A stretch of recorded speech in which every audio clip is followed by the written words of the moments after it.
ये कहानी 1950 के दशक के एक छोटे से गांव बीरपुर की है। गांव के किनारे एक सूखी बावड़ी जिसे सीढ़ी वाला कुआं भी कहा जाता है और गांव के लोग उस कुएं को मौत का कुआं कहते थे।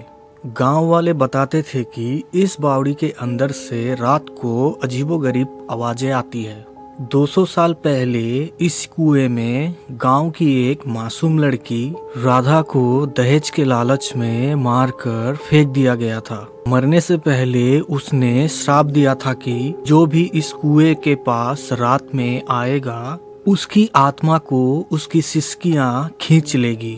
रमेश नाम का एक पढ़ा लिखा शहर का युवक जो गर्मी की छुट्टियों में गांव आया है, वो इन अंधविश्वासों को खत्म करना चाहता है।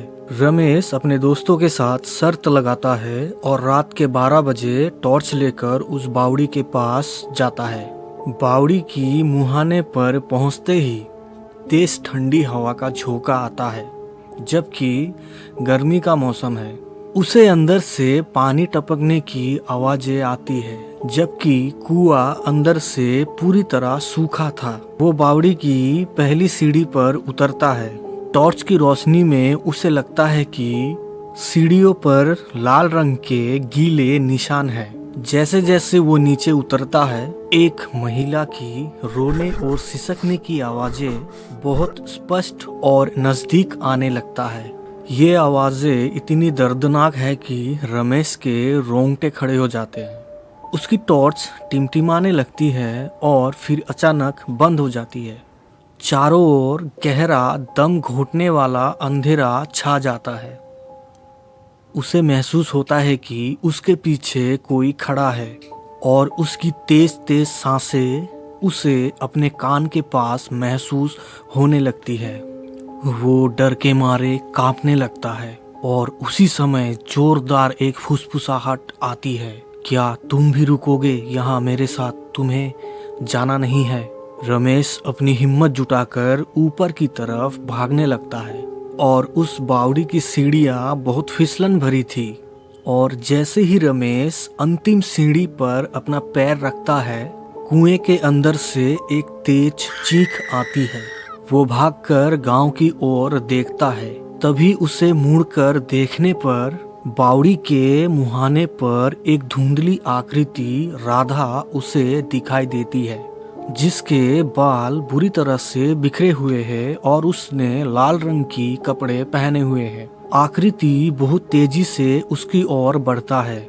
ये देखकर रमेश पागल की तरह दौड़ने लगता है। भागते समय आकृति उसके बहुत करीब पहुंच जाती है। वो साफ सुनता है कि मुझे मेरा न्याय दो, नहीं तो।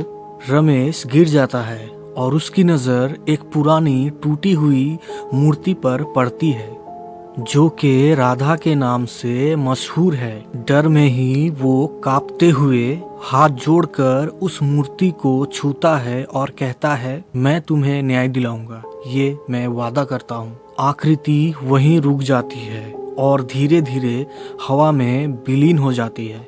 एक भयानक डर का माहौल खत्म हो जाता है। अगली सुबह रमेश गांव वालों को इकट्ठा करता है।